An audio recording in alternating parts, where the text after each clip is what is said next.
Vou te fazer encarar o dinheiro de outra maneira. Eu vou dar ao Lúcio a oportunidade de chegar aonde ele quiser. Mas eu acho que ele não vai longe porque é muito bom. Ei, peraí, o que foi isso? O que foi isso? Tô com medo. Eu tô com medo. Eu também estaria se fosse você, Lúcio. Enquanto o Lúcio está quase...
Professor.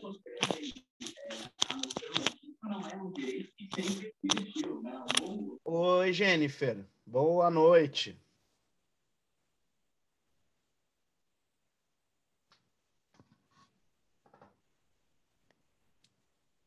Boa noite, Jennifer.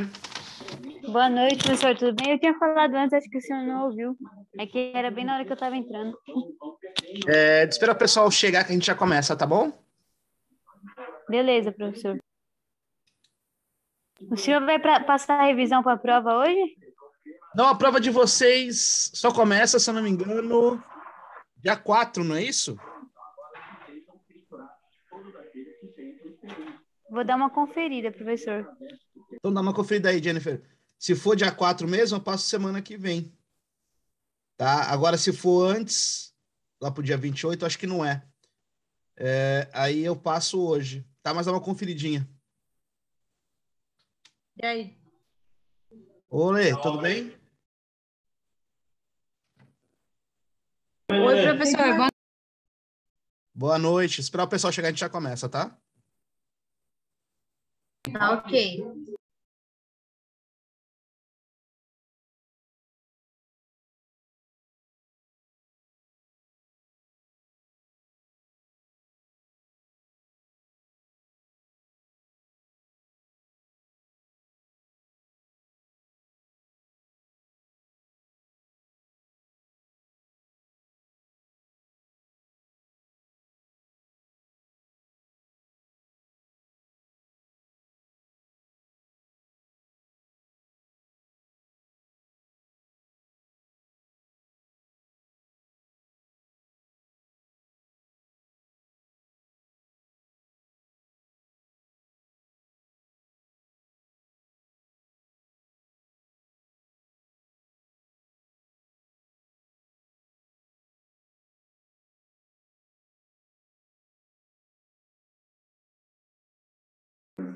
Nossa prova com o senhor é dia 6 de outubro, professor.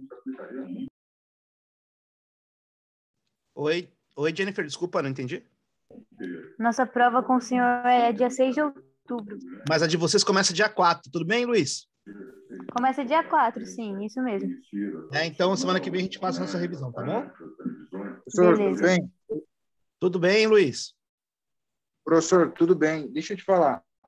Pode falar. Eu tô trabalhando aqui. Hoje o trabalho é meio diferenciado. Caso eu não consiga responder, ou eu caio, eu tô entupindo na tubulação aqui do TEL, da caixa de caramba. Pode ficar sossegado. Pode ficar sossegado, tá? Olha isso. Embaixo, subterrâneo, tá? Caso aconteça, não é muito ruim. Não, você pode ficar sossegado, Luiz. Se não quiser nem assistir hoje, fica sossegado que a semana que vem eu dou uma revisãozinha e aí a gente estuda para a prova, faz alguma coisa, tá bom? Pode ficar na paz. O senhor vai dar uma revisão? Semana que vem eu dou uma puxadinha, tá bom? Dou uns Beleza. O senhor dá exercícios, uma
Saudações, nobres alunos, da disciplina de gestão do varejo. Hoje, a quarta aula, onde nós continuaremos falando sobre a introdução ao varejo.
Vamos lá, gente. Enquanto o pessoal está chegando, tá? Eu vou pedir para vocês duas coisas. Primeira coisa, coloquem o nome de vocês lá no chatzinho, tá bom? Só pra gente considerar a presença. Eu sei que o Luiz também tá aí, não esquenta, Luiz. E segunda coisa, eu vou colocar um videozinho enquanto isso sobre o varejo, né, pra gente dar continuidade da aula passada. E aí, eu tenho 2 videozinhos, tá? Esse a gente já volta com o conteúdo da aula nos slides, tá bom? Tá bom. Vídeo rápido, professor? 2 de 15 minutinhos, tá bom? Tá.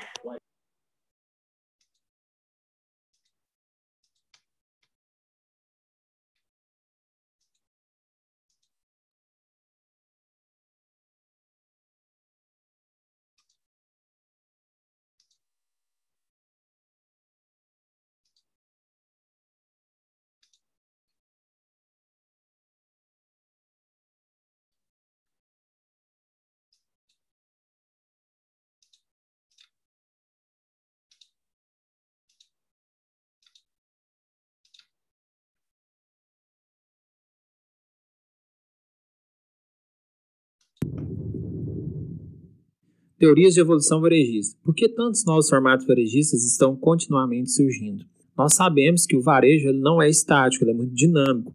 Muitas coisas surgem a todo momento e vários formatos de lojas, formatos de varejos estão sempre surgindo para atender às demandas do consumidor. Quais as forças influenciam o crescimento dos novos modelos e o declínio dos modelos existentes? Bom, já que nós sabemos que o varejo é dinâmico, que ele muda a todo momento, o que influencia isso? O que faz com que um varejo seja criado, depois se desenvolva e também outros varejos, outros formatos de varejo deixem de existir? Segundo a nossa referência, né, segundo o livro que nós usamos aqui nessa aula, 5 teorias explicam essas modificações e nós vamos tratar de cada uma delas a seguir. A primeira delas é o ciclo de vida do varejo. Como ocorre com os produtos, os formatos varejistas também atravessam os 4 estágios. Então, quem já teve aí a disciplina de marketing sabe daquele ciclo de vida do produto, que o produto, conforme esse gráfico que nós podemos mostrar aqui, ele tem a sua fase de introdução, de crescimento, maturidade e declínio. Em se tratando do formato de varejo, nós podemos, através dessa teoria, explicar da mesma forma. O tipo de varejo ele tem uma introdução, um início no mercado, depois tem uma fase de crescimento, em seguida ele entra num estágio de maturidade para depois entrar em declínio. Bom, aqui nós temos alguns dados, né, algumas informações a respeito desse ciclo de vida do varejo.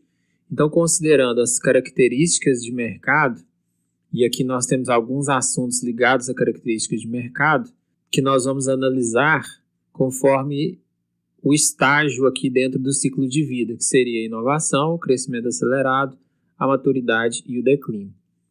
Por exemplo, em relação ao número de competidores, quando o modelo de varejo está na fase de inovação, de introdução, existem poucos competidores. Quando ele está na fase de crescimento acelerado, já há um número maior de competidores. Na fase de maturidade, existem muitos concorrentes diretos e alguns indiretos. E na fase de declínio, isso já começa a cair, então você tem moderados competidores diretos e muitos indiretos. Em relação à taxa de crescimento, na fase de inovação é muito rápido, na fase de crescimento também é rápido, depois isso declina. Em relação à rentabilidade, ela é baixa no início, tende a aumentar na fase de crescimento, depois diminuir até a fase de declínio. Em relação à duração de inovações, ela é menor no início e depois ela demora mais tempo para acontecer. Falando agora sobre ações apropriadas ao varejista, nós temos aqui as decisões de investimento, que no início elas são minimizadas, com alto risco, depois passam a ser de altos níveis e para poder sustentar o crescimento desse novo formato. Na fase de maturidade é um crescimento controlado em mercados não explorados e na fase de declínio, gastos mínimos, apenas o essencial, uma vez que esse modelo de varejo pode deixar de existir em breve. Em relação às preocupações da administração central, no início elas são mais focadas em melhorias, em ajustes e experiências, depois ela vai se transformando até que na fase de declínio já começa a pensar numa estratégia para sair do mercado. Técnicas de controle são mínimas no início, depois passam de moderado a excessivo e voltam a um patamar mais moderado na fase de declínio. Em relação ao estilo de administração de maior sucesso, na fase de inovação nós temos o empreendedorismo e depois isso se modifica ao longo do ciclo. Falando das ações de fornecedores apropriadas, nós temos a estratégia do canal, que no início, na fase de inovação, opta por se desenvolver uma posição de mercado, depois por manter a posição de mercado e na fase de declínio evitar os custos excessivos. Em relação a problemas de canal, no início pode haver conflitos com outras contas, na fase de maturidade há uma negociação com varejistas mais racionais e na fase de declínio opta-se por buscar maior lucro. Em relação à pesquisa com o canal, na fase de inovação há uma identificação das principais inovações, depois há uma movimentação em torno da análise de oportunidades de inovação e na fase de declínio uma pesquisa intensificada de oportunidade de inovação, uma vez que esse modelo de negócio pode deixar de existir em breve. Em relação aos incentivos comerciais, na fase de inovação, eles são necessários para um suporte financeiro, depois para concessão de preços, novos incentivos de preço, e na fase de declínio não há nenhum incentivo comercial, uma vez que o modelo de negócio já está deixando de existir. Outra teoria que explica a evolução do varejo é o círculo do varejo. Os novos formatos varejistas começam como operações de baixo custo, com instalações despojadas, poucos serviços, margens baixas, preço muito competitivo. O sucesso do modelo atrai novos concorrentes, os quais vão gradualmente se sofisticando, elevando suas margens até perderem as características de baixo preço. Essa situação abre uma brecha no mercado para que uma nova inovação surja. Assim, o círculo continua a girar. Então, segundo essa teoria do círculo de vida do varejo, o modelo de negócio surge com um custo baixo, focando na inovação, fazendo algo diferente. Ele tem sucesso, os clientes gostam disso, passa a ter um crescimento. Esse crescimento desperta a atenção dos concorrentes, surgem novos concorrentes, e aí, para poder se manter ativo nessa competição, que passa a ser até bastante acirrada, há um aumento nos custos, há toda uma descaracterização daquele início do negócio, e aí surge uma nova tendência para sobrepor essa, e acontece então esse círculo aí do varejo, conforme essa teoria explica.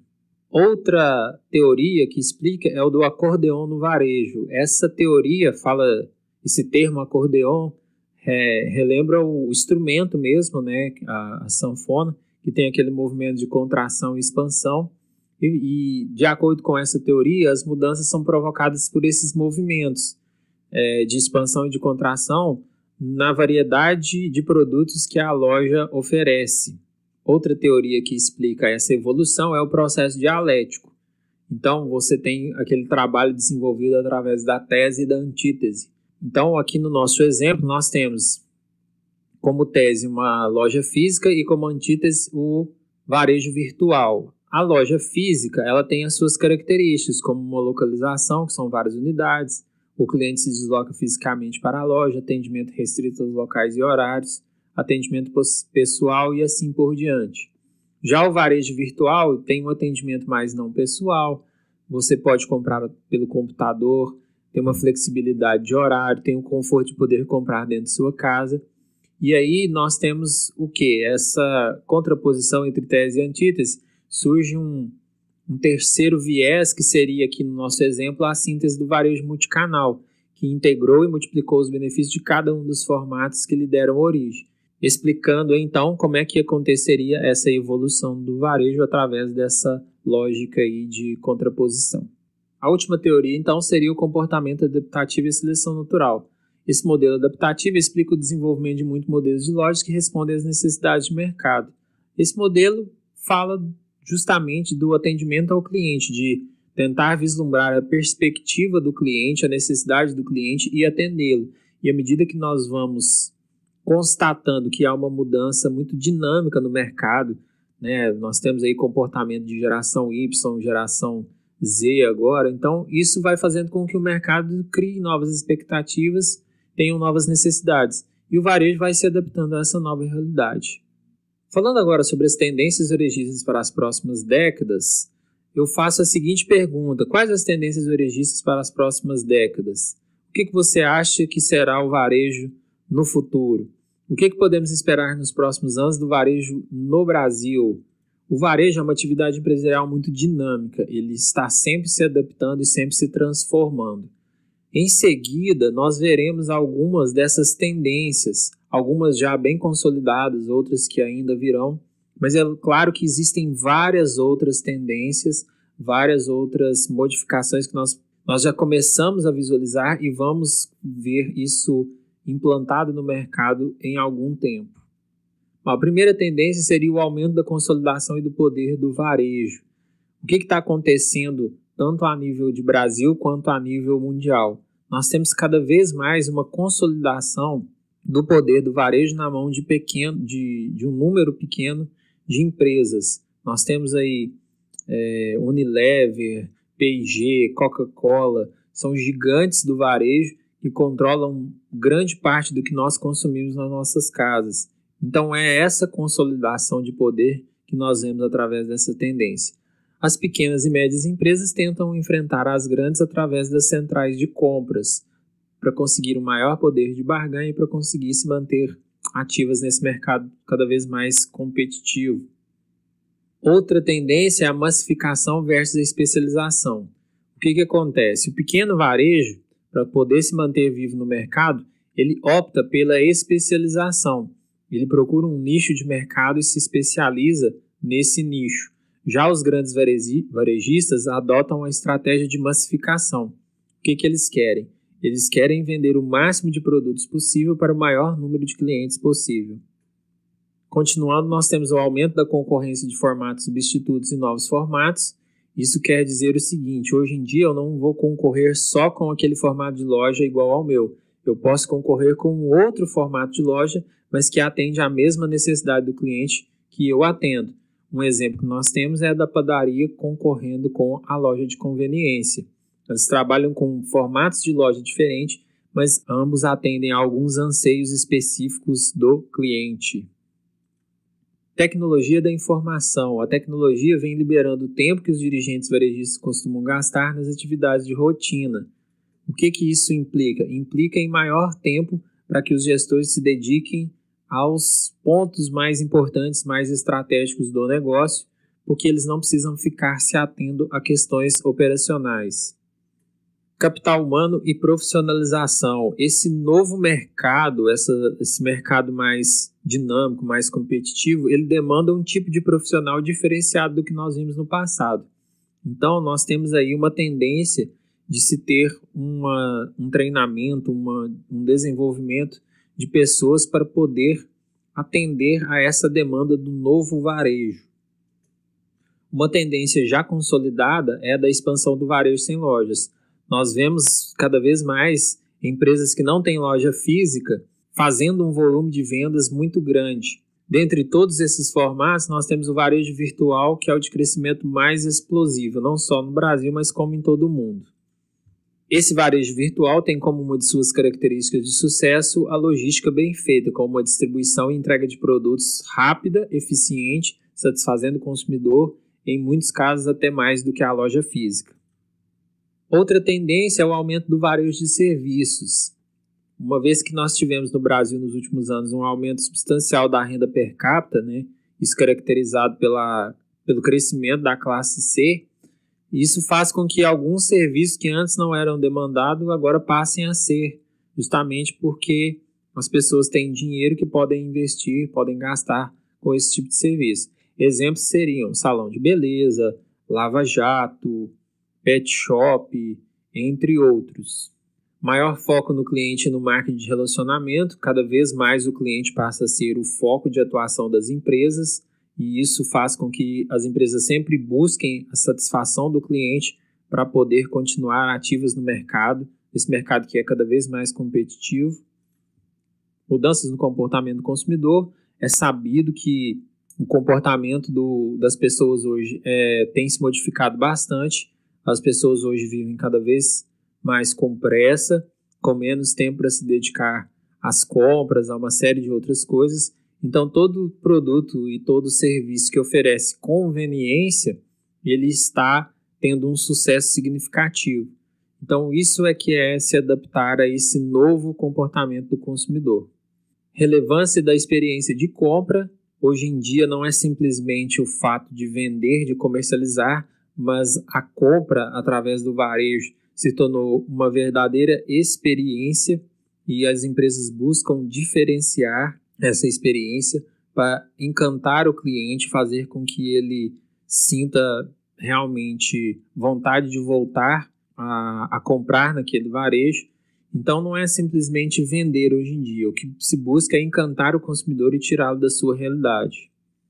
Aumento do poder de compra da base da pirâmide, né? Como nós já dissemos, no Brasil houve uma melhoria na renda, essa melhoria foi mais substancial na base da pirâmide, na classe C, na classe D, e isso faz com que um público-alvo novo surja para que as empresas possam explorar. Outra tendência já consolidada é a questão da sustentabilidade. O varejo é um grande responsável pela geração de resíduos, né? E o varejo tem um grande impacto no meio ambiente. Então, o cliente hoje, como ele é mais bem informado, o consumidor está cada vez mais atento a essas questões, o varejo também tem que se preocupar com isso para que ele atenda a essa característica desse novo comportamento do cliente. A referência dessa aula, O Varejo no Brasil e Gestão Estratégica, da editora Atlas de São Paulo, dos autores Parente.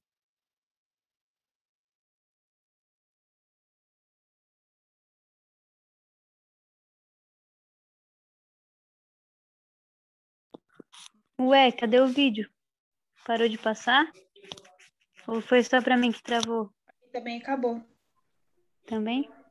Travou. Não travou, não, gente. Acabou mesmo. Ah, tá. Rapidinho. Ah, beleza. Espera um pouquinho. Professor, você já fez chamada? Para colocar o nome no chat. Ah, tá.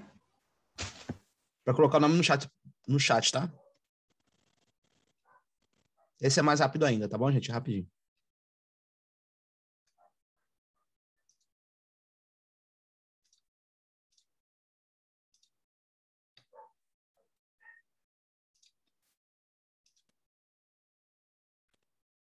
Mas aquele que sabe se adaptar às transformações. Essa frase de Charles Darwin tem tudo a ver com o evento que a gente veio cobrir hoje aqui em São Paulo. Em janeiro deste ano, aconteceu em Nova York a NRF Big Retail Show, o maior congresso de varejo do mundo. Lá, grandes especialistas e gente que vive o dia a dia do varejo debateu as principais tendências e as transformações pelas quais o varejo vai passar nos próximos anos. Hoje, a gente compartilha aqui no Sebrae Trends com você as principais lições deste evento e o ajuda a se preparar para o que vem por aí. Vamos lá?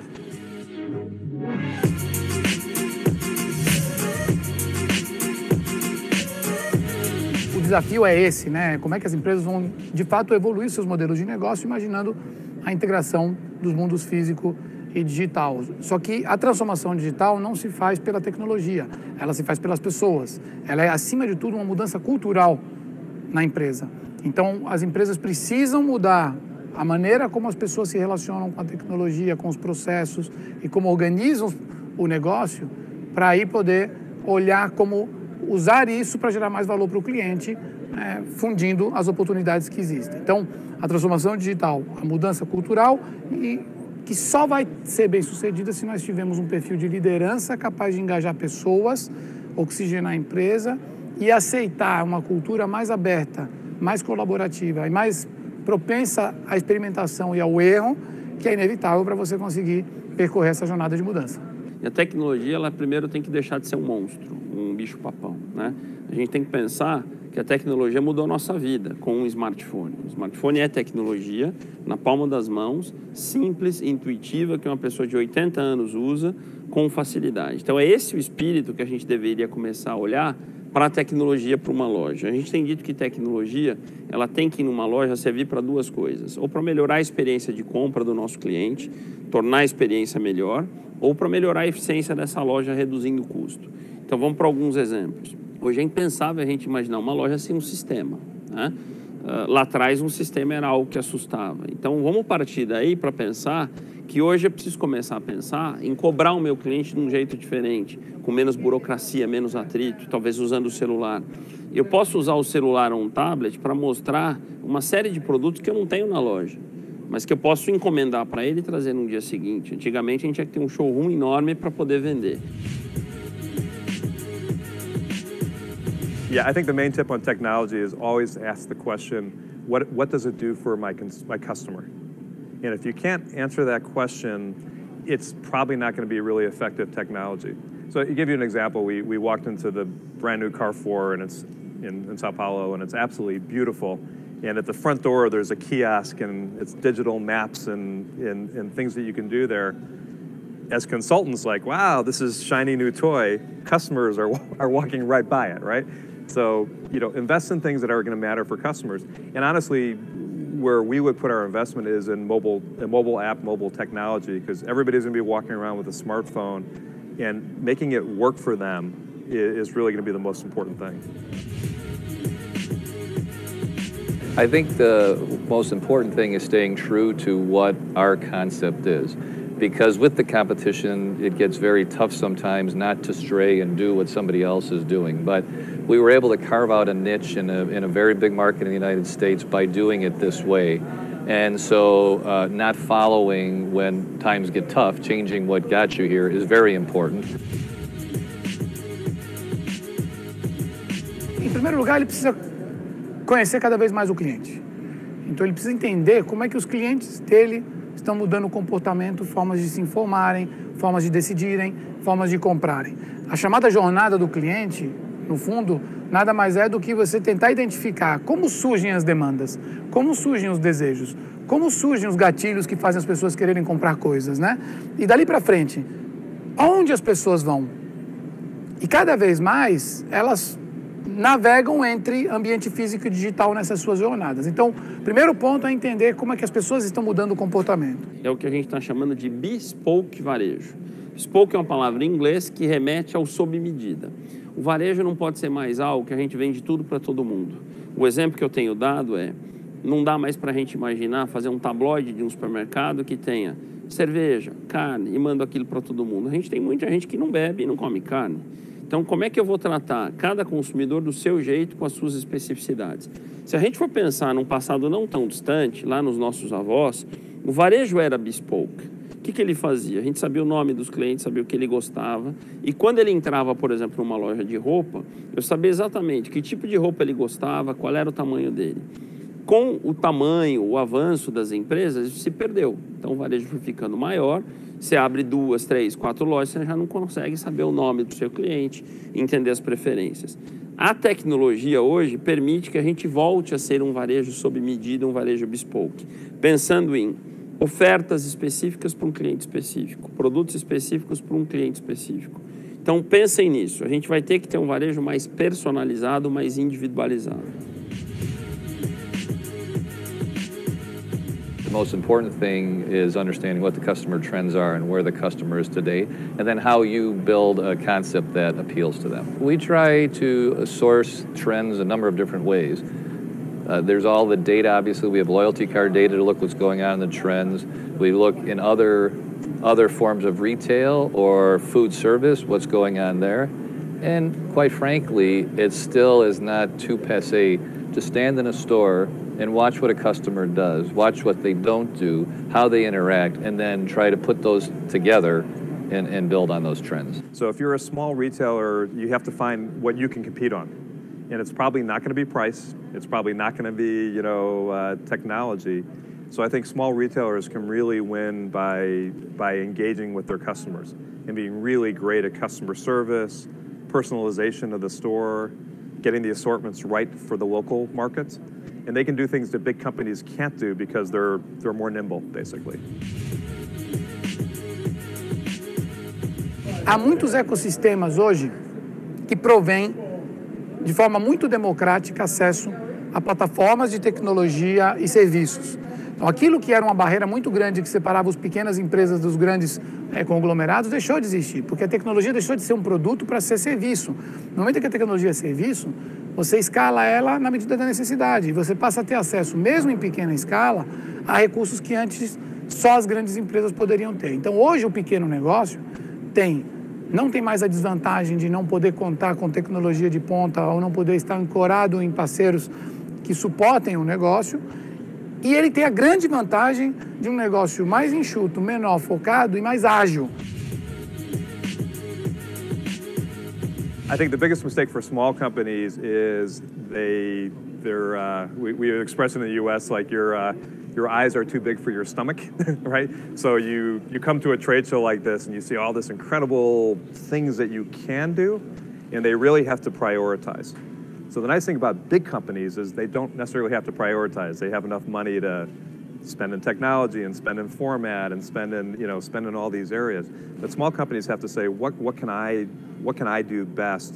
And I have to ignore, I got to put my blinders on and ignore all this other stuff and really focus on what I can do. Sometimes you get a bit of success and you don't take the time to analyze why that's working or why is that working in this particular store, and you begin to extrapolate it too fast. And once you put that capital in and you've built it and it's not necessarily performing, then you have a problem trying to figure that out. So I think you have to stay to the course. Again, back to your earlier question, listen to the customer and not get ahead of yourself. I've probably done that twice in my career. Yeah.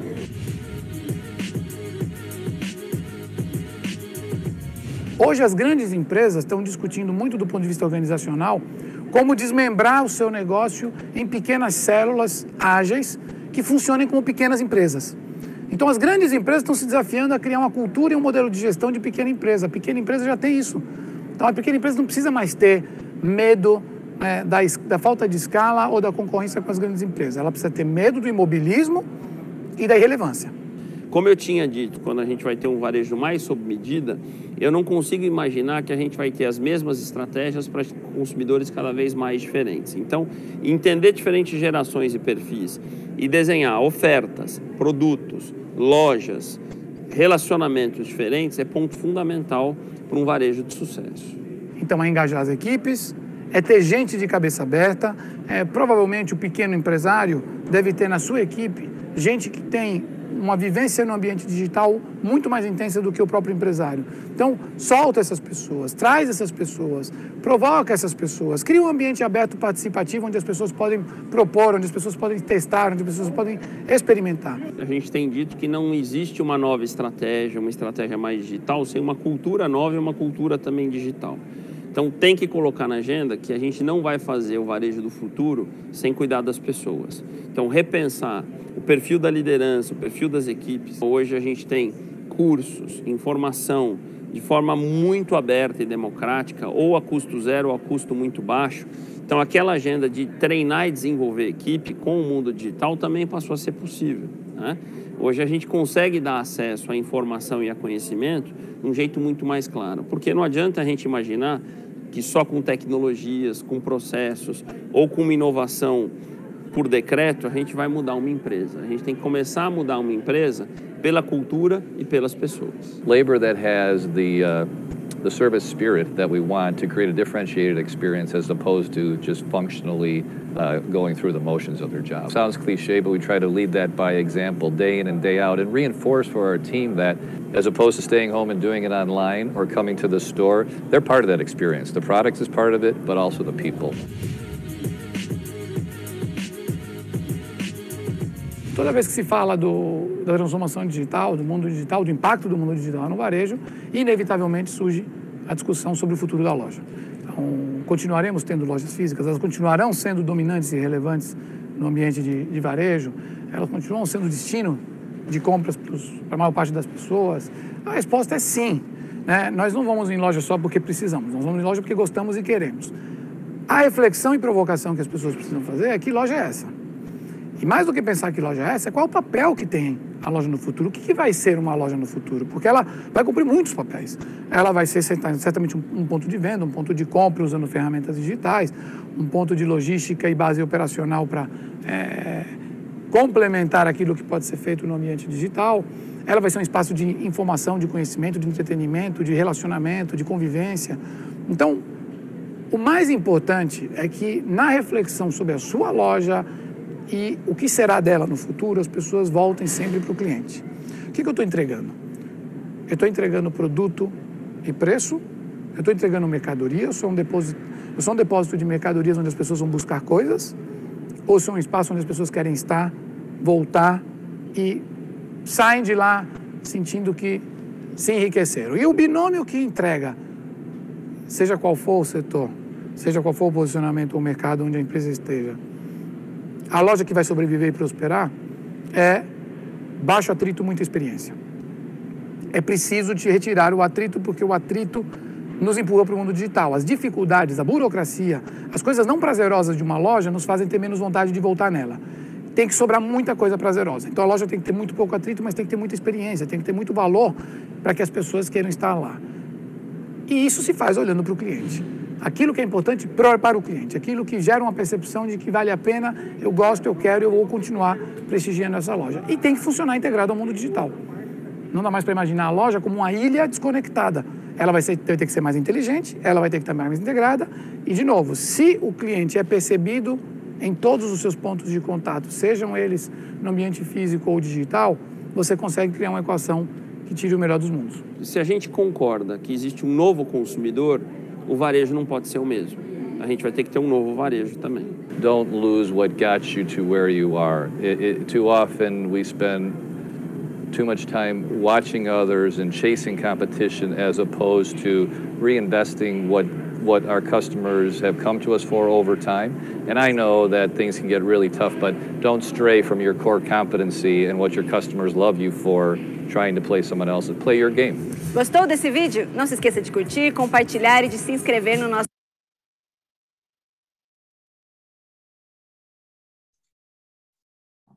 Voltamos. Deixa eu perguntar uma coisinha para vocês.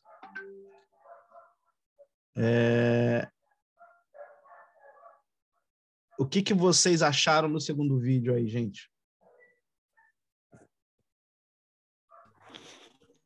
É interessante, professor, o segundo vídeo. Deixa eu perguntar uma coisa. O que vocês acham que vai ser aí a tendência do varejo no futuro? Depende muito do atendimento, o que cativa o cliente. Quanto mais cativante seja a loja física, mais vai ser a procura.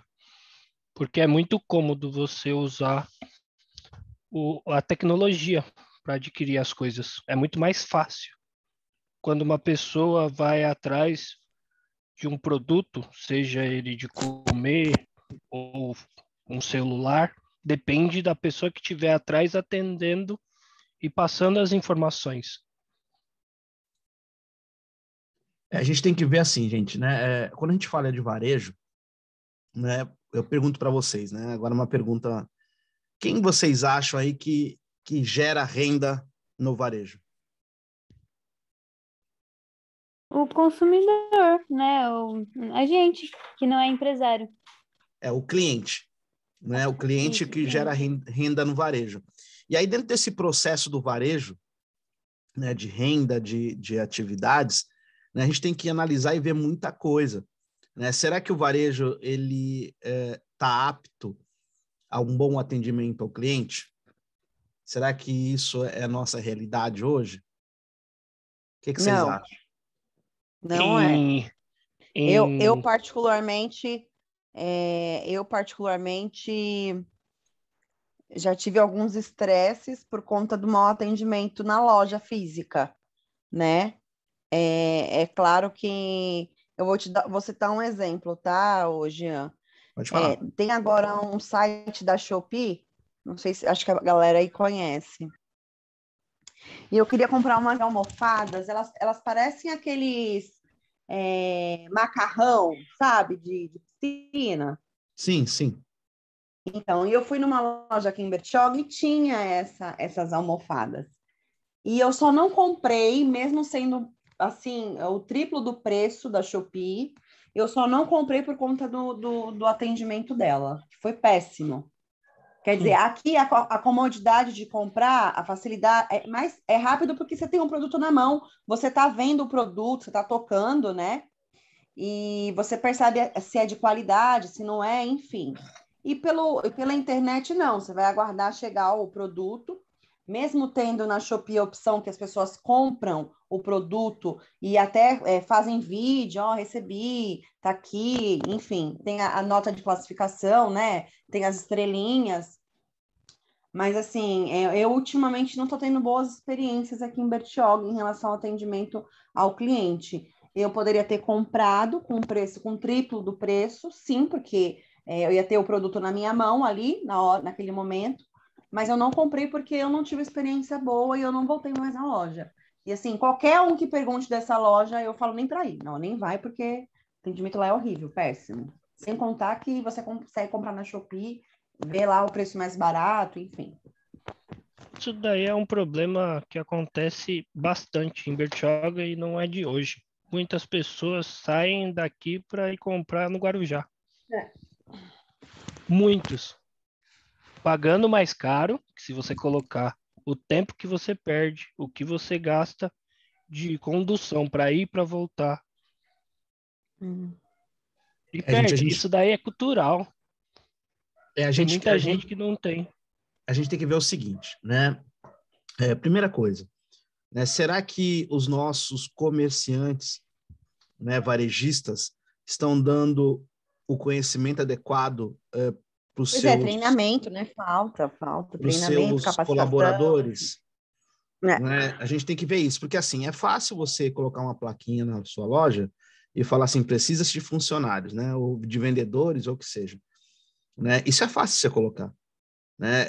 É fácil você exigir do funcionário certas coisas, isso é fácil você exigir. Né? Mas você está dando o conhecimento adequado para esses funcionários atenderem os clientes? Né? A empresa...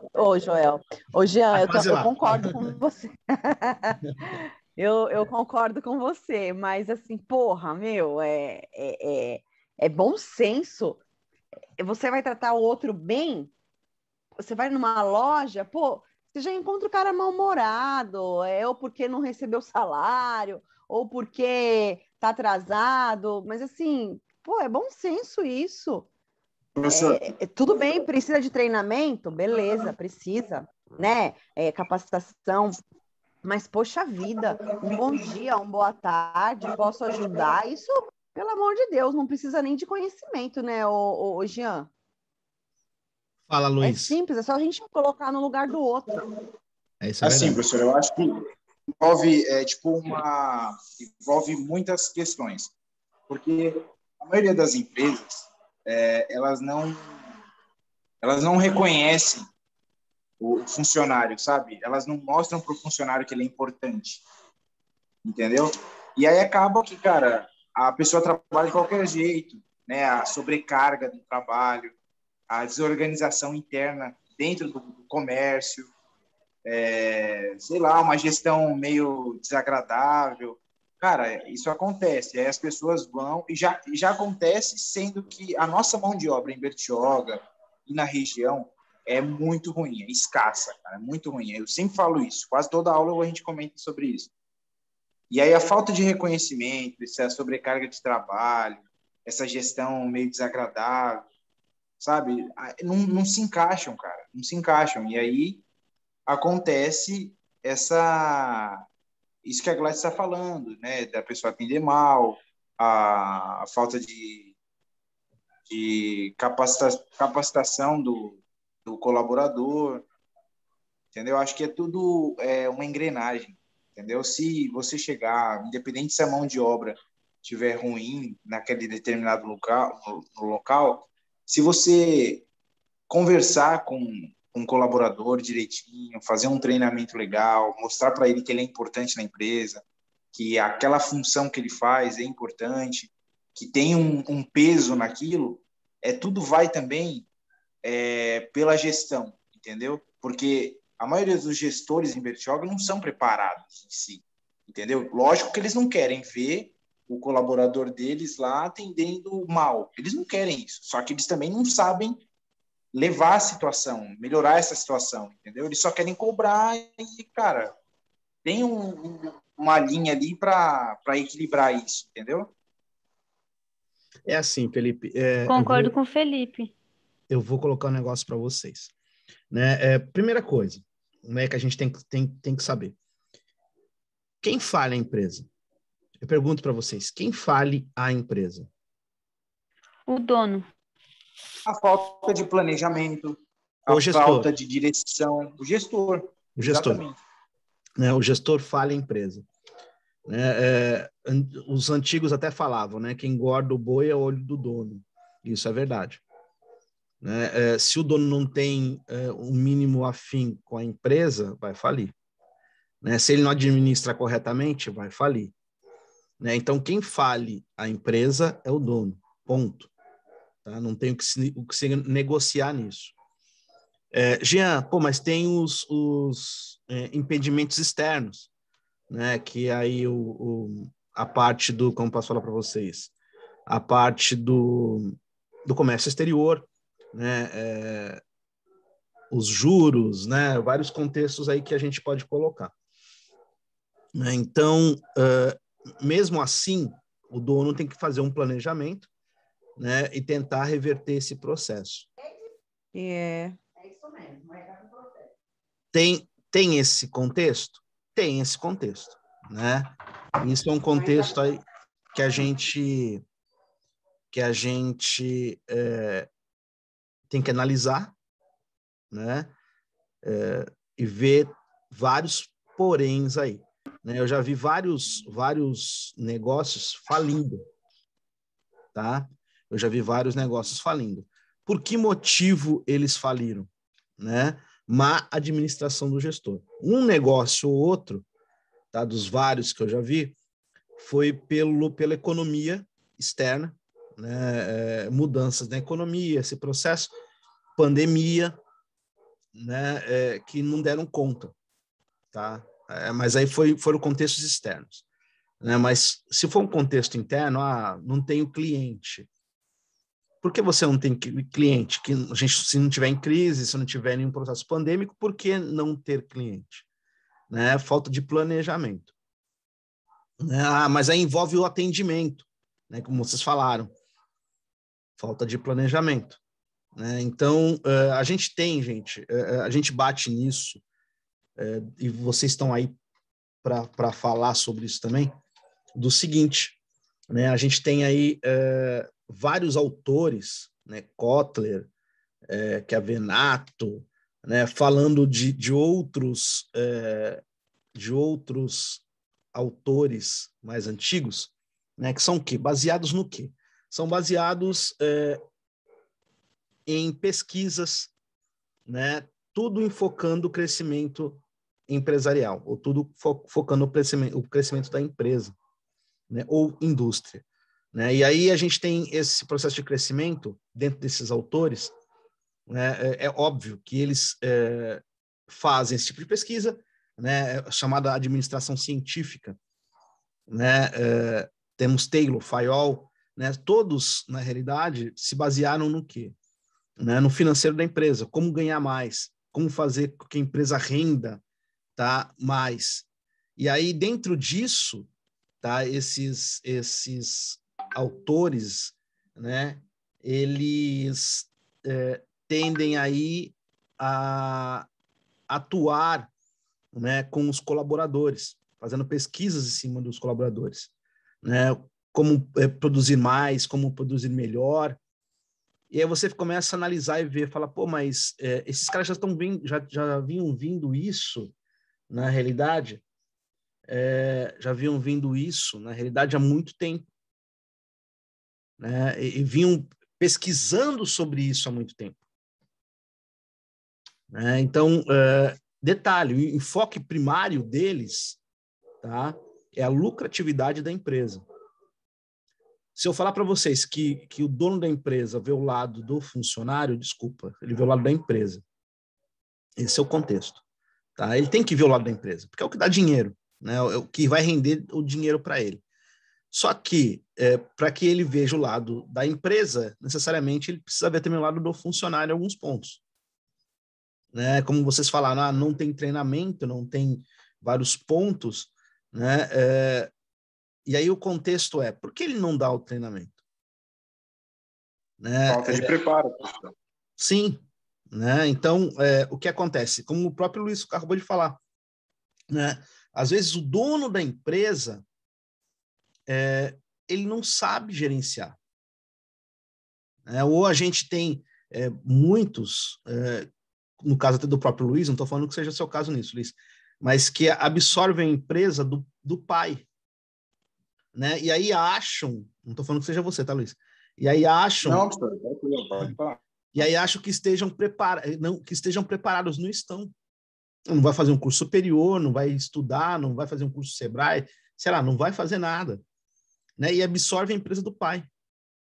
E aí o pai, na realidade, Jean, mas o pai levantou a empresa, sim, mas foi em outro tempo, foi em outras posições, outros contextos sociais, né? E aí o pai, na realidade, manteve como pôde. Né? Hoje, na realidade, a gente sabe que para tudo, né, tudo se muda na realidade. Né? Hoje, o foco primário de uma empresa por o crescimento é o cliente, né? Tratar bem o cliente. E para isso tem várias ferramentas. Né? Uma dessas ferramentas é o marketing. Né? E aí, como é que podemos atuar com isso? O que podemos fazer para isso? Planejamento. Pode falar, Luiz. Professor, uma coisa que eu acho que, assim, tratando de Bertioga, que relativamente é uma cidade pequena, comparado às grandes capitais, a gente não tem aquela rede de franquias, né? Por exemplo, o McDonald's. Tipo, a gente tem o da Riviera, mas eu estou falando assim, a maioria das lojas são pequenas, entendeu? Então, a maioria dos gestores, os donos, vamos falar, os donos das lojas, não tem um preparo superior, de nível superior, entendeu? Porque eu acredito que é assim, igual o senhor falou, outro tempo, outra época e tal. Porque eu acho que até o momento deu para segurar, só que as coisas vêm evoluindo cada vez mais. Então, você vai ter que se preparar, não adianta, você tem que se procurar alguma coisa para você evoluir, entendeu? Porque tem um momento que é aquilo, não consegue mais do que aquilo, se não tiver nenhum preparo, entendeu?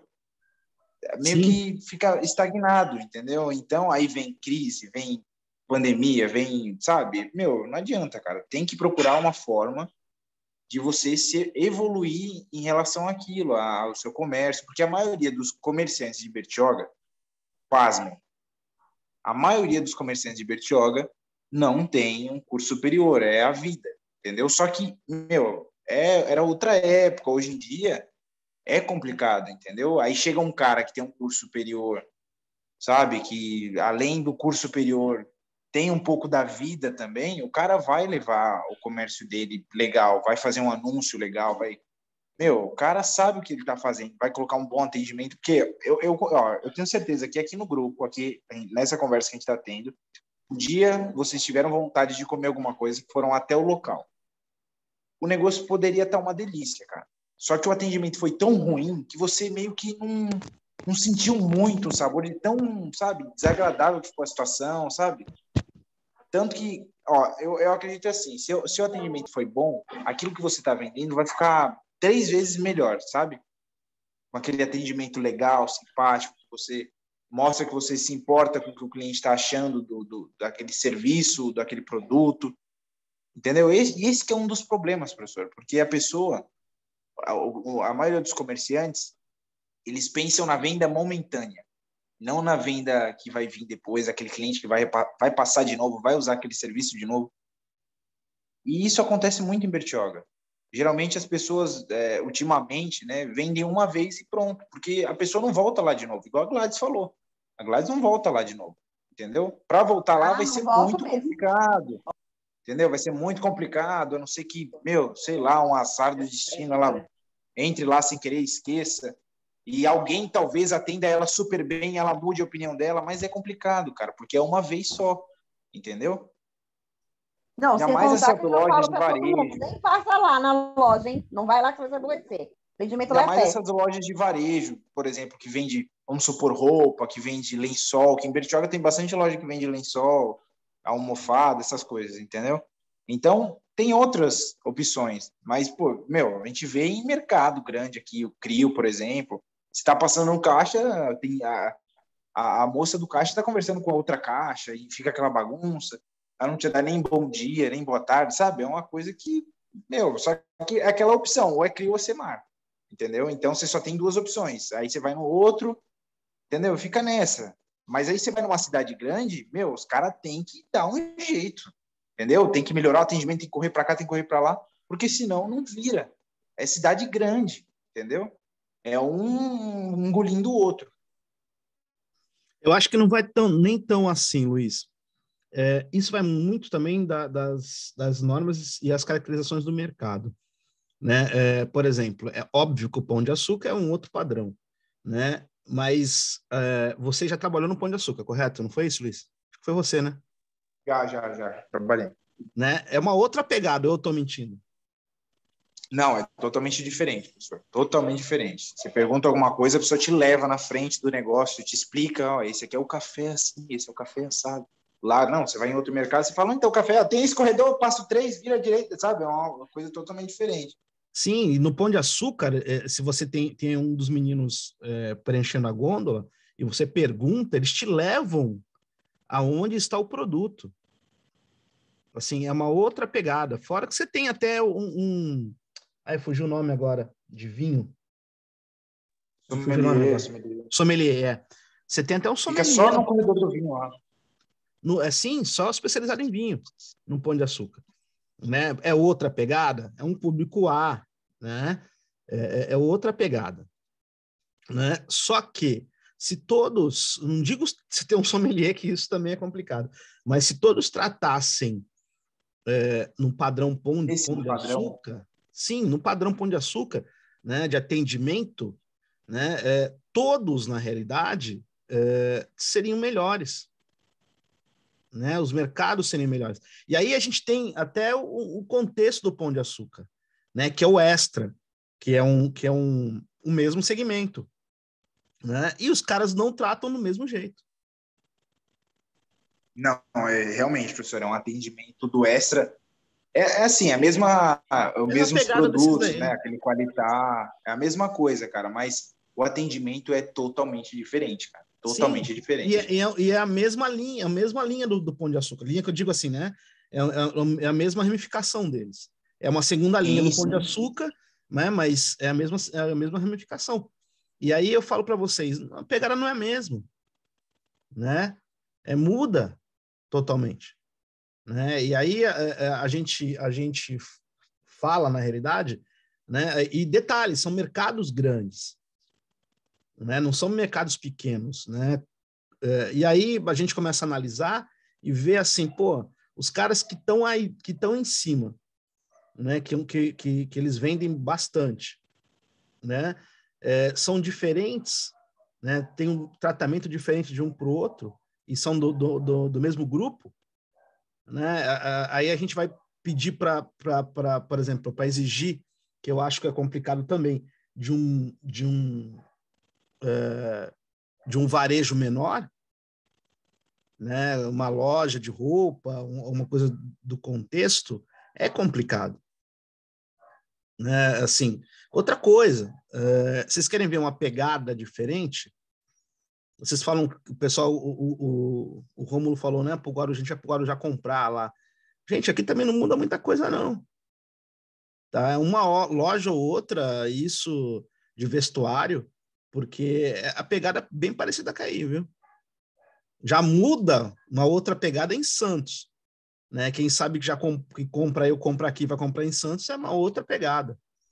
Sim, o público de Santos é totalmente diferente do público de Bertioga e Guarujá. A classe econômica deles é muito maior. Sim, só que assim, diferente da classe econômica, o tratamento tem que ser igual. Tem que ser igual, mas não é assim. Sim, Isso daí né? nunca foi, e por mais que a gente tente e gostaria que fosse, que desde o tratamento de um gari de rua para um cara que mora na Rivera tem que ser igual. Só que eles não fazem isso. Né? O contexto, na realidade, gente, a gente começa a analisar assim, você vai em Santos comprar uma roupa, cara, um atendimento é outro contexto, é uma outra pegada. Né? Assim, eu conheço várias lojas de roupas aí, várias lojas de roupas aqui. Né? Por exemplo, a pegada, eu gosto muito de ir na Estrutura. Alguém já foi na Estrutura? Aqui no Guarujá? Vocês têm Não. Tem uma loja de roupa chamada Estrutura aqui. Tem uma em Vicente Carvalho e uma no centro da cidade, aqui do Guarujá. E aí, assim, a pegada deles é uma pegada totalmente diferente.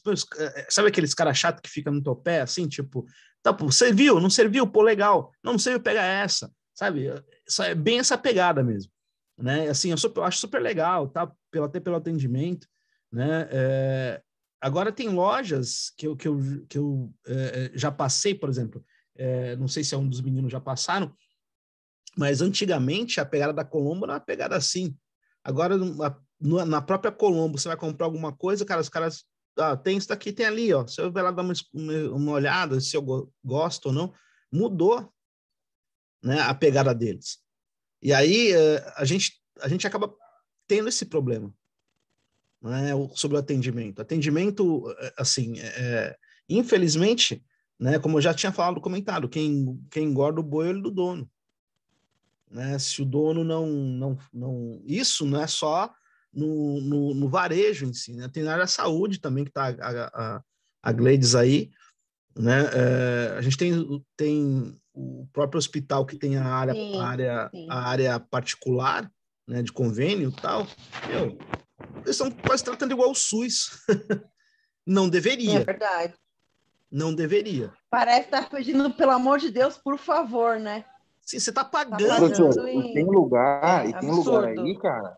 Tem lugar aí, por exemplo, a Clínica da Mulher. Não, como que é, Gladys? Hospital da Mulher, lá na Vista Linda, agora eu não me recordo o nome. Alguma coisa da mulher. Se alguém souber aí. Estão falando que lá o atendimento É o espaço da mulher, nossa, não é? muito bom. Entendeu? É tipo Clínica da Mulher, é um negócio da prefeitura, do SUS em si, sabe? Mas que, assim, o atendimento é muito bom, cara. E o convênio, que deveria ser algo, né, pô, você paga lá e tal, não sei o quê, é um atendimento merda. Já tem muito tempo que já tá uma merda, assim, sabe? Que atende de qualquer jeito, demora pra caramba, entendeu? Cara, eu vejo do seguinte, né? O médico, eu vou ser sincero, a Gladys vai estar aí para me desmentir ou não, no SUS ou no particular é a mesma porcaria. Eles atendem do mesmo jeito. Né? Você passa no SUS, não sei se alguém já teve a oportunidade de passar no SUS aí, né? Mas você passa no SUS, os caras nem olham para tua cara.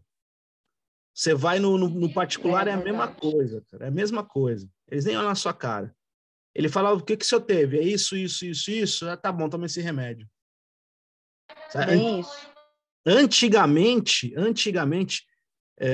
pelo menos no meu tempinho aí, o médico, você pode levantar a camisa, vou pegar o estetoscópio, colocava no seu peito, tirava a sua pressão, né? Olhava, tal, né? Ouvido, sei lá, não sei o que, via tudo. Né? Hoje eles nem olham para sua cara, porque é um comércio. Né? Então, o que eu acho engraçado em relação a médico é médico do trabalho, né? Eles assinam uma folha, eles nem olham pra tua cara, ele pergunta, você vai começar um trabalho novo? Você fala, vou. Aí ele, então tá bom. Aí ele assina a folha e, tipo, tchau, entendeu? Virou comércio. Acho impressionante que os caras ganham dinheiro para assinar um papel. Virou comércio, gente. Né? Assim, a saúde hoje é um comércio. Infelizmente. Né? Eu vou falar o seguinte, se vocês terem uma ideia, foi o ano passado ou foi esse ano? Foi ano passado. Lá para outubro no passado, eu tive um problema na minha vesícula. Eu até falei com vocês na época. Eu tive um problema na minha vesícula. E aí eu tive que tirar a minha vesícula, né? Aí eu cheguei no hospital, tava passando muito mal, porque é complicado, né? A gente gosta de uma gordurinha. E aí tá com a minha vesícula. E aí eu fui pro hospital, tal. Cheguei lá no hospital. Foi no Santa Mara, aqui no Guarujá. Né? O médico mandou fazer ultrassom, tava com muita dor no abdômen.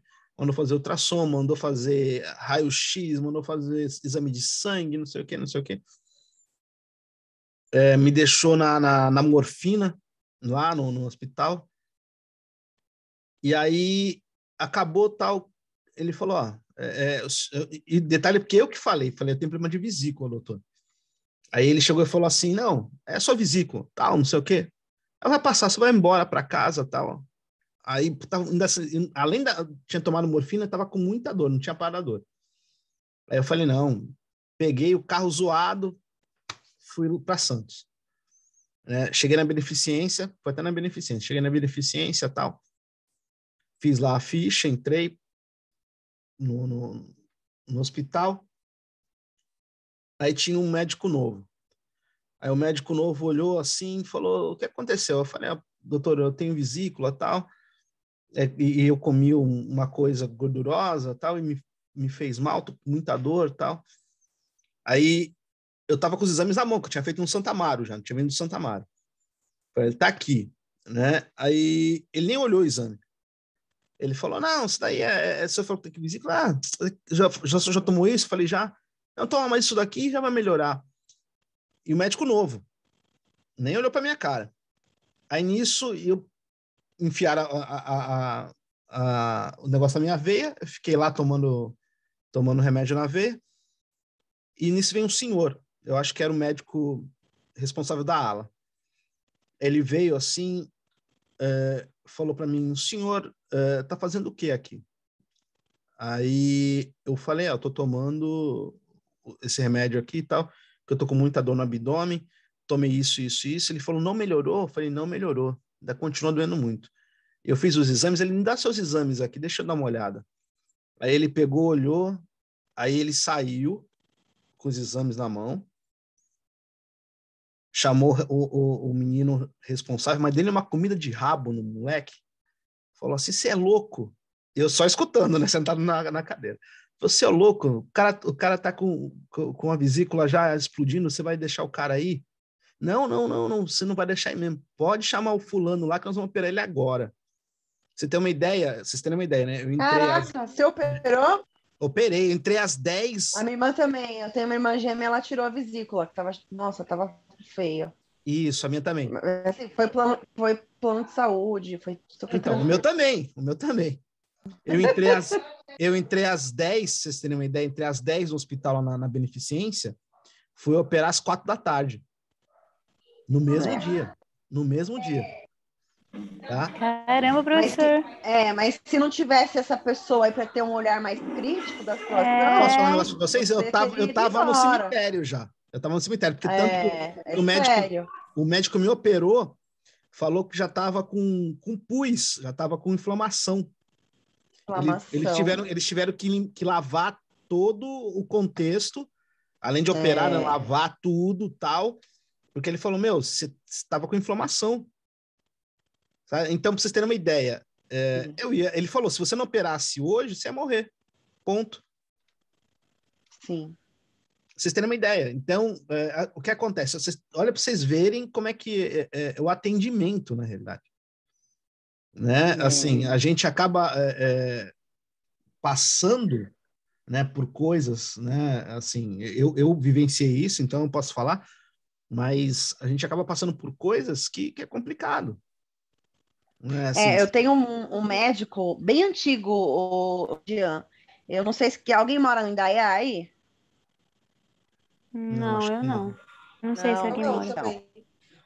Eu tenho um médico antigo, ele é concursado aqui da Prefeitura de Bertioga, mas mora no Guarujá e também trabalha lá. E aí ele trabalha concursado aqui na UBS, na Unidade Básica de Saúde, no Indaiá. E assim, ele não trabalha mais na porta, como atendimento de porta, ele é médico emergencista agora.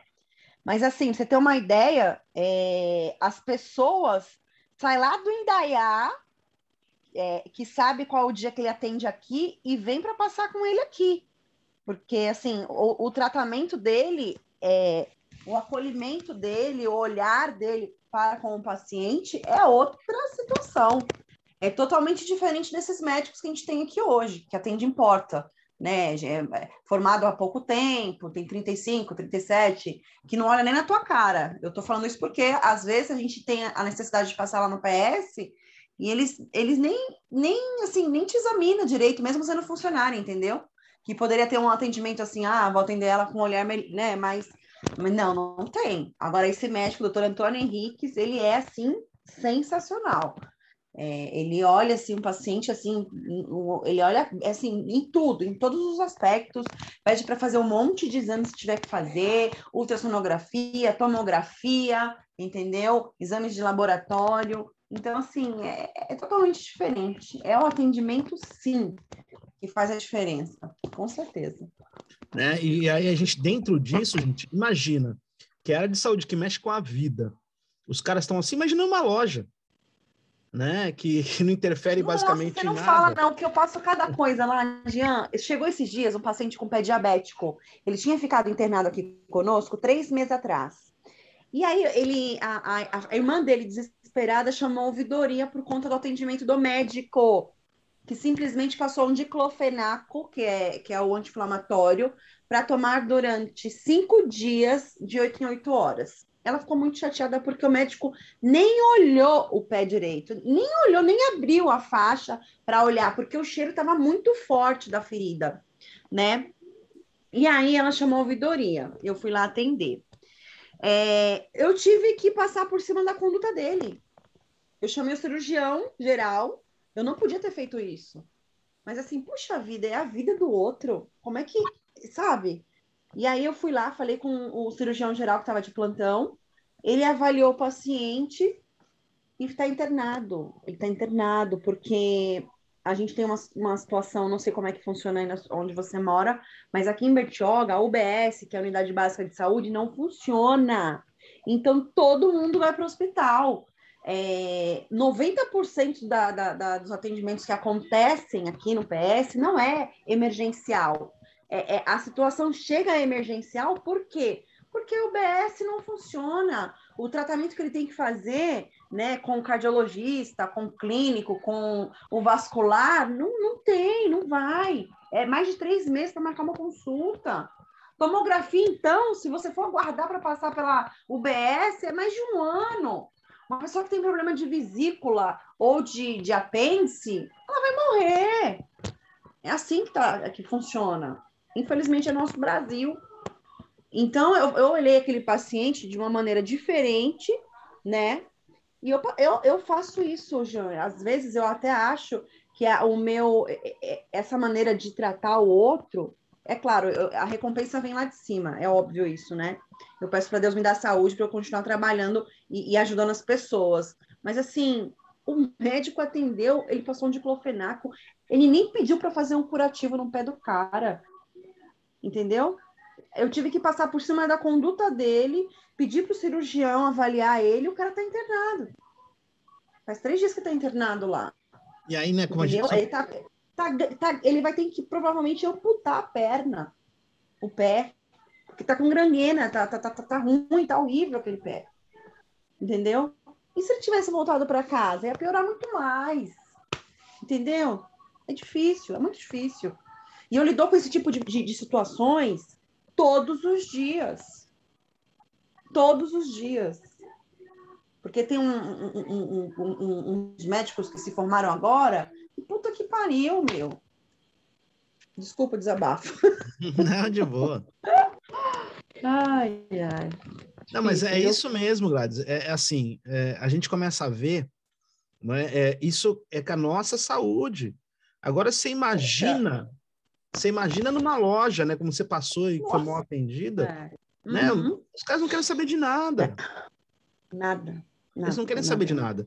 Na realidade, sim, as pessoas que trabalham nas lojas querem saber só do dinheiro do bolso no final do mês. Sim. Né? Eu acho que eles não têm o dono da loja, talvez não tenha a capacidade de conversar com eles e falar, meu, vocês dependem desses caras. né? Se vocês não trazerem clientes, né? Não fidelizarem os clientes, eu pago o preço e vocês, consequentemente, pagam também, porque eu vou ter que mandar alguém embora. Ser demitido, com certeza. Né? É a mesma coisa do médico. Né? Se você não tratar o cara direito, esse cara não vai vir mais aqui, né? Vai para outra cidade. Não, volta e meia tem volta e meia tem reclamação, não aconteceu em Bertioga e tudo. Mas eu tento dar o meu melhor ali, sabe, o Jean, porque assim, é a vida do outro, não é uma pizza que você faz, vou fazer de novo, que deu errado, não é um pão que você faz, ou, sabe, eu fico assim, cara, eu tô tentando administrar e ser mais, ajudar, mas ser mais razão, porque assim, eu sofro junto também, entendeu? A gente sofre, entendeu? É a carne do outro que tá sofrendo, sabe? É um ser humano. Mas é complicado que ninguém vê, né? Ninguém analisa isso. Ninguém toma as dores disso, né? Assim, quem está lá em cima também, talvez não tenha uma abertura de gestão, né? Não conheça a gestão, né? Porque eu acho que é o seguinte, né? Você vai no hospital, né? Quem é o gestor do hospital? É o médico. Normalmente é o médico. Né? Não é uma pessoa capacitada que se formou em ADM ou fez um tecnólogo em gestão, sei lá, não tem nível superior em gestão. Né? O cara, no máximo, lá fez uma pós-graduação e se fez, né? Também essas pós-graduação online, o cara vai lá, se inscreve só e acaba pegando certificado depois. Né?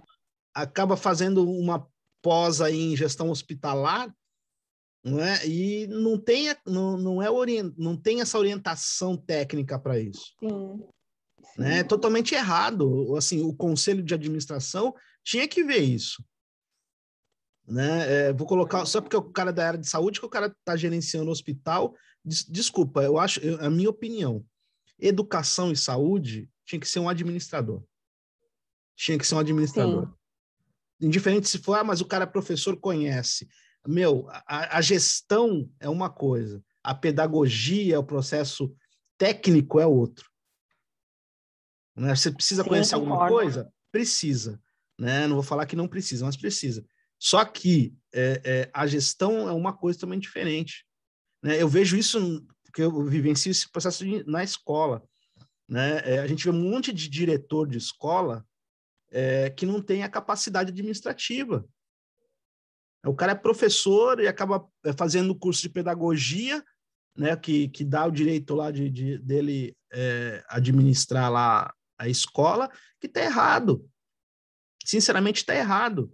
Porque o cara vai ter que lidar com contexto humano. Né? Quantas vezes já vi diretor gritando com professor ou gritando com funcionário? Eu vi várias vezes. Não foi uma, nem duas, nem três, várias vezes. E aí abala o funcionário, abala o professor ou abala o funcionário, né? Porque também o cara não tem essa capacidade, grita e fala merda, sabe assim? Eu preciso ter uma ideia. Eu estava do lado de uma diretora uma vez, que a diretora começou a falar umas merda para uma funcionária. Aí eu cheguei no ouvido dela, baixei assim no ouvido dela e falei assim: a senhora, a maneira que a senhora está falando, isso é assédio. Aí ela parou, olhou para minha cara e falou: você está defendendo ela? Eu falei: não estou defendendo ninguém. O que a senhora está fazendo é assédio. Falei de novo no ouvido dela, não falei alto. Falei: o que a senhora está fazendo é assédio. Porque ela não sabia o que era assédio. Né? Então, assim, eu digo assim, ela sabia, mas não sabia no enfoque administrativo. Né? Você coagir uma pessoa a fazer determinada coisa, ou falar para fazer, assim. E aí eu falei: olha, a senhora está errada. Né? A mulher ficou comigo acho que quase um mês. Né? Depois ela veio falar comigo. Ela falou: pô, eu vou te pedir desculpa, tal, não sei o quê. Eu falei: a senhora tem que ficar esperta, para não levar um processo nas costas. Então, assim, é o jeito da gente tratar também os nossos funcionários. Né? Porque tem muito dono de estabelecimento que trata funcionário igual cavalo. Né? A gente acaba falando sobre os funcionários, né, sobre os donos também, e vocês já devem ter passado por muitos, já devem ter visto muita coisa assim parecida, né, que o dono é um cavalo mesmo, só falta a rédea, porque dá coice que é uma beleza, grita que é uma beleza, né, e depois eu quero que ele trate um funcionário bem. Se eu não trato, desculpa, eu quero que eu trate meu cliente bem, se eu não trato nem meu funcionário bem, né, que vai querer que eu trate o meu cliente bem? Aonde isso? Né? Às vezes a pessoa não sabe nem falar com o funcionário, né? E quer que ele trate, que trate o cliente bem? Impossível isso. Né? E o coice, eu ainda até comento com o pessoal, né? Quando a porrada vem de cima, ela chega embaixo tão quanto forte. Né? Então, se você dá uma porrada num funcionário, ele vai tratar mal o cliente. Tá? Então, por quê? Porque ele está acostumado a vivenciar esse processo. Né? E como eu posso atuar com isso, como eu posso melhorar isso tudo? Né? Eu tenho, na realidade, ter um processo de gestão equilibrada. Eu tenho que pensar bem o que eu estou fazendo, igual a Gladys comentou. Eu gosto de tratar as pessoas humanamente. Então, diferente se eu for o cliente, se for o colaborador, tem que ser tratados de uma forma humana. Se o colaborador faz uma coisa de errado, você chama o colaborador num canto, conversa com ele, explica para ele que não é desse jeito. Né? Se o negócio for um negócio mais sério que ele fez, você pune o colaborador, mas não é punir de berrar, gritar, não. Você fala para ele, cara, você fez meu bagulho errado, eu sou obrigado a te punir por isso. Vou te dar uma advertência. Né? E aí, esse cara vai pensar 2 vezes em fazer de novo isso. Se não... E lembrando, tem sempre o processo, né? Você faz advertência oral, depois você faz advertência escrita, tem todo um contexto para isso. É a mesma coisa mandar embora, né? Você vai mandar embora, não se manda embora assim. Tem todo um processo para você mandar a pessoa embora. Que isso também, se você não fizer esses processos, legalmente você se complica. Né? Então, nós, na realidade, temos aí muitas coisas a se aprender e a fazer. Né? Não funciona, as coisas não funcionam assim. Né? Igual a gente estava comentando agora de atendimento. Né? Eu vou chegar com um funcionário, vou conversar com ele. Né? Cara, a gente tem que tratar o cliente assim, assim, assado, por esse motivo. A gente precisa desses caras. Né? E quanto melhor a gente trata, mais clientes virão para o meu estabelecimento. Mais eu ganho. Se eu ganho mais, eu posso te pagar mais. Né? Você ganha uma porcentagem a mais por isso, se você tiver bastante cliente. Né? Porque você vai trabalhar mais. Então, consequentemente, pode pagar uma porcentagem a mais. Né? E aí ele vai se ligar que ele precisa tratar o cliente corretamente. Né? Eu cansei também de ir em restaurante, os caras não estão nem aí. Tá? Só tratam tanto faz, tanto fez. Né? Então, a gente tem que analisar um monte de coisa. A gente tem que ver um monte de coisa. Né? Administrar não é só você pegar o financeiro da empresa e saber aplicar, e saber orientar o financeiro, não é só isso. Né? Administrar, você também saber tratar os seus funcionários, tratar o seu cliente, né? Organizar o processo de planejamento para que a sua empresa tenha o melhor desenvolvimento. Né? Então, muitas vezes, nós esquecemos disso. Né? Eu canso de falar isso, né? Todos nós somos humanos, todos nós temos problemas, todos, indiferente de quem seja, se é o cliente, se é o dono, se é o colaborador, né? Todos temos problemas, né? O contexto é você não misturar um A com B, né? A sua vida é uma coisa, sua vida profissional é outra, né? Fica difícil de você separar, às vezes fica. Você tem que tentar separar. Assim, eu canso de ver várias pessoas falam, mas meu pai faleceu tem umas 2, 3 semanas, né, já vindo do processo de luto, mas está difícil, ou eu acabei, minha esposa ficou doente, né? Eu tive um problema, briguei com alguém, né? A gente tem que saber separar isso. Né? Se a gente não separa isso, a gente vai ter um grande problema. Então, hoje, para vocês terem uma ideia, né, as empresas hoje trabalham com consciente emocional. Antigamente, as empresas trabalhavam com QI, né, com as pessoas mais inteligentes, né, com consciente de inteligência. Hoje é o famoso consciente emocional. Por quê? Porque eu tenho que ter um funcionário que sabe separar as coisas. Eu tenho que ter um funcionário que sabe tratar com problemas. Eu tenho que ter lá um funcionário, né, que sabe orientar e se desenvolver nesse processo. Tá? Então, hoje, as empresas estão trabalhando muito com o quê? Né, com consciente emocional. Então, tanto que na contratação hoje, os psicólogos, eles visualizam muito isso. Né? Então, por exemplo, se um cliente dá um coice, você vai revidar? Não vai revidar. Né? Você vai tentar remediar isso da melhor forma possível. E se tiver que abaixar a cabeça, fica quieto, vai ter que fazer isso. Né? Então, por quê? Porque se você acaba se tratando como ele te trata, você vai ser tão ou quanto pior a ele. Né? Então, a gente tem muito disso. Né? A gente tem que começar a se orientar e se basear no que está fazendo. Né? Se, por exemplo, se a pessoa... Vou dar um exemplo para você. Vou pegar uma pessoa aqui. Jennifer, está online?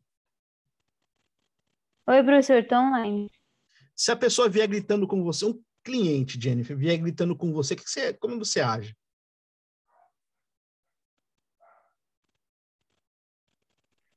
Peraí, professor, que eu tinha... Então, professor... Então, professor, é difícil, né? É que a gente sabe, assim, mais na hora, né? Porque, assim, na hora o sangue ferve, aí você tem que ter um controle emocional, né? Assim, eu penso, assim, né? Raciocinando, eu vou procurar ser calma, pacífica, né? Não rebater da mesma forma, mas a nossa reação na hora, né? Muitas vezes não é a correta. O certo é a gente ser calmo, né? Mas aí é só na situação mesmo, para eu saber. Porque assim, gente, infelizmente ou felizmente, quem nos pagam é ele. São eles, né, os clientes. Né? Então, não quer dizer que você tem que deixar eles pisarem em cima de você, não é isso. Né? Mas você tem que tentar remanejar aquele problema da melhor forma possível, sem agressão. Né? Então, assim, eu já vi várias pessoas, quando o cliente chega, começa a gritar, a pessoa vem e fala calmamente, você está com algum problema? Você quer conversar? Aconteceu alguma coisa? Não precisa me tratar desse jeito? Você já quebra a perna rapidinho. Você não precisa gritar ou falar nada. É verdade. Porque aí constrange a pessoa, né? Sim, sim.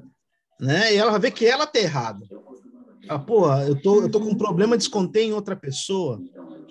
Sim, já aconteceu assim, não pessoalmente, né, mas por telefone, assim, do cliente ser grosseiro comigo e tal, mas eu não xinguei o cliente nem nada, né, eu procurei, assim, procurei resolver o problema, né, tentei ali ser calma e tal.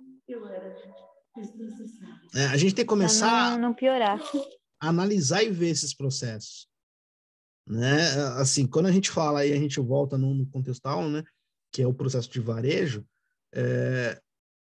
o varejo, na realidade, nada mais é do que um processo segmentado de uma empresa grande, né? Uma revenda segmentada.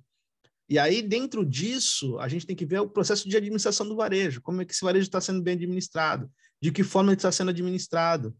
Né? Será que ele está sendo administrado corretamente? Né? O que falta para esse varejo andar, né, ter um andamento melhor?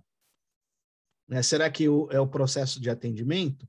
O que falta? O que no seu planejamento lhe falta aí? E aí eu tenho um exercício para vocês para a semana que vem. O que vocês vão fazer? Tá? Vocês vão pegar na empresa de vocês e ver qual é o problema da empresa de vocês. ou pode ser na parte administrativa, mas basicamente na parte administrativa. Vamos atuar na parte administrativa, ficar mais fácil. Tá? Então, na parte administrativa, o que está dando problema na empresa de vocês? Eu não quero saber qual é a empresa, tá? Só quero saber o problema. Tá? Então, na parte administrativa, o que está dando problema na empresa de vocês? Tudo bem? Como assim, professor? É para fazer o quê? Um texto, um resumo? Não. Eu só quero o problema. Um probleminha que... É só para falar para o senhor na próxima semana. Só quero um. É só um. Só que é para falar. Eu tenho milhares aqui para te falar. Qual o principal problema? Qual o principal problema na empresa de vocês? Só quero isso, tá? Um problema. Mas é só para falar, então, não é para escrever nada. Não, só para a gente discutir na sala. Trazer. Ah, tá. Agora chega. Tá? Já acabou. Mas tem mesmo que fazer isso. Alguém tava com uma televisão ligada e falou assim, agora chega, já acabou. Eu tô com a TV ligada, mas nem sei o que falou aqui. Gente, então a gente fica por aqui. Daqui a pouco vocês têm aula já. Já vai dar 20:50 já. E aí, vocês, semana que vem, então, vocês têm essa atividade para fazer, tá bom? Fechou, já tá tudo na minha cabeça já. Conversamos na próxima aula. Tem um monte. Só quero um. Só um. Obrigada pela aula, professor. Tchau, gente. Boa noite. Até a Deus abençoe. Tchau. Valeu. Boa noite. Lembrando que semana que vem a gente vai fazer as atividades aí, tá? Vai dar uma revisão.